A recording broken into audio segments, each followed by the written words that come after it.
ಮಕ್ಕಳೇ, ಅಕ್ಬರನು ಕುದುರೆಗಳನ್ನು ಬಹಳ ಪ್ರೀತಿಸುತ್ತಿದ್ದ. ಸ್ವಲ್ಪ ಹೆಚ್ಚು ಕುದುರೆಗಳನ್ನು ಕಂಡರೆ ಸಮಯ ಹೋದದ್ದೇ ಅವನಿಗೆ ತಿಳಿಯುವುದಿಲ್ಲವಾಗಿತ್ತು. ಎಲ್ಲಿಯಾದರೂ ಕುದುರೆಯನ್ನು ತರಿಸಿಕೊಳ್ಳುವುದು, ಅದರಿಂದ ಅವನಿಗೆ ಸಮಾಧಾನ. ಇದನ್ನು ಅರಿತಂತಹ ಒಬ್ಬ ವ್ಯಕ್ತಿ ಹೊರದೇಶದವನವನು ಅಕ್ಬರನಲ್ಲಿ ಬರ್ತಾನೆ. ಮಹಾಪ್ರಭು, ನನ್ನಲ್ಲಿ ಒಂದು ವಿಶೇಷವಾದಂತಹ ಶಕ್ತಿ ಉಳ್ಳಂತಹ ಸುಂದರವಾದಂತಹ ಕುದುರೆ ಇದೆ. ಅದು ನಿಮ್ಮಂಥವರ ಮನೆಯಲ್ಲಿ ಉಳಿಯುವುದು, ರಾಜರಂಥವರ ಮನೆಯಲ್ಲಿ ಉಳಿಯುವುದು ತುಂಬ ಒಪ್ಪುತ್ತದೆ. ನಿಮಗೆ ಕೊಡಲೇ ಎಂಬುದಾಗಿ ಕೇಳ್ತಾನೆ. ಆಗ ಅಕ್ಬರ, ಓಹೋ, ಕುದುರೆಯೋ? ಇಲ್ಲ, ತನ್ನಿ, ನಮ್ಮ ಮನೆಗೆ ತನ್ನಿ. ಅಂಥ ವಿಶೇಷವಾದಂಥ ಕುದುರೆಗಳನ್ನು ನಾನು ಇಷ್ಟಪಡುತ್ತೇನೆ, ನನ್ನ ಆಸ್ಥಾನದಲ್ಲಿ ಸಾಕುತ್ತೇನೆ, ಸಲಹುತ್ತೇನೆ. ಆಗ ಆ ಅಪರಿಚಿತ ಹೇಳ್ತಾನೆ, ಅದಕ್ಕೆ ಎಲ್ಲ ಕುದುರೆಗಳ ಹಾಗೆ ಬೆಲೆ ಅಲ್ಲ, ಶ್ರೇಷ್ಠವಾದಂತಹ ಕುದುರೆ ಆದ್ದರಿಂದ ಅದಕ್ಕೆ ಸಾವಿರಾರು ನಾಣ್ಯಗಳನ್ನು, ಬಂಗಾರದ ನಾಣ್ಯಗಳನ್ನು ಕೊಡಬೇಕು ಎಂಬುದಾಗಿ ಹೇಳ್ತಾನೆ.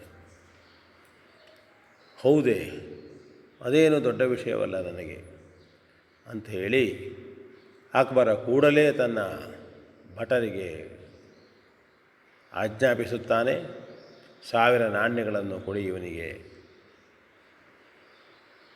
ಮುಂಗಡವಾಗಿ ಕೊಟ್ಟುಬಿಟ್ಟ. ಬಂದಂತಹ ವ್ಯಕ್ತಿ ಕುದುರೆಯನ್ನು ತಂದು ಕೊಡ್ತೇನೆ ಅಂತ ಹೇಳಿ ಹೊರಟು ಹೋದ.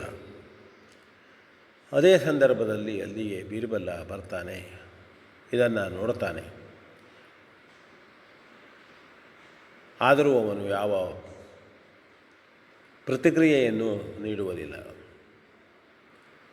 ಹೀಗೆ ಕೆಲವೇ ದಿವಸಗಳಲ್ಲಿ ಒಂದು ದಿವಸ ಅಕ್ಬರ ಬೀರ್ಬಲನಿಗೆ ಹೇಳುತ್ತಾನೆ, ಬೀರ್ಬಲ್ರೇ,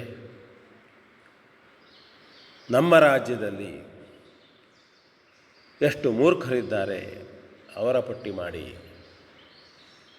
ಆಯಿತು ಪ್ರಭು, ನಾಳೆಯೇ ಸಿದ್ಧಗೊಳಿಸ್ತೇನೆ ಅಕ್ಬರ್ ಹೇಳಿದ.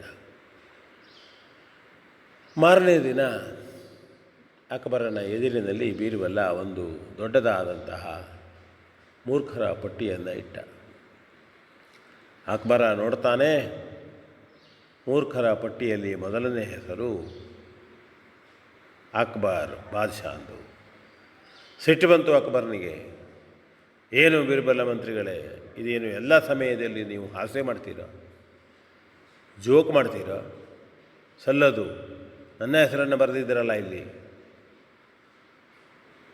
ಸ್ವಾಮಿ, ನೀವು ಹೇಳಿದ ಮಾತನ್ನು ನಾನು ಕೇಳಲೇಬೇಕು.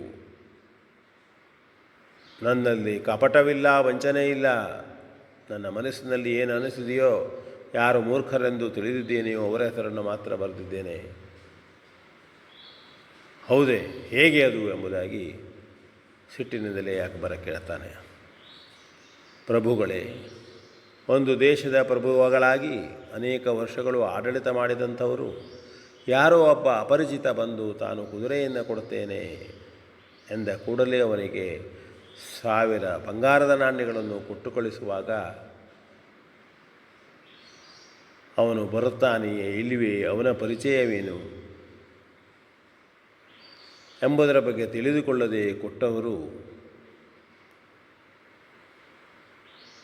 ಏನನ್ನು ಹೇಳಬೇಕು, ಮೂರ್ಖರನ್ನು ಬೇಕೇ, ದಡ್ಡರನ್ನು ಬೇಕೇ ಎಂಬುದಾಗಿ ಅಕ್ಬರನಿಗೆ ಪ್ರಶ್ನಿಸುತ್ತಾನೆ. ಆಗ ಅಕ್ಬರನಿಗೆ ಅದು ಹೌದು ಅನ್ನಿಸ್ತದೆ. ತಾನು ವಿಚಾರವನ್ನೇ ಮಾಡಲಿಲ್ವಲ್ಲ, ಈಗ ಅವನು ಬಾರದೇ ಇದ್ದರೆ ಏನೇ ಇರಲಿ, ಬಂದಂಥವರನ್ನು ಸರಿಯಾಗಿ ತಿಳಿದುಕೊಂಡು ಖಚಿತತೆಯನ್ನು ಮಾಡಿಕೊಂಡು ಕೊಡಬೇಕಾದದ್ದು ಕರ್ತವ್ಯ ಎಂಬುದಾಗಿ ಒಪ್ಕೊಳ್ತಾನೆ. ಬೀರ್ಬಲ್ನ ಬಗ್ಗೆ ಅವನಿಗೆ ಸಂತೋಷ ಆಗ್ತದೆ. ವಿ ಎನ್ ಭಾಗವತ್, ಮರಬಳ್ಳಿ.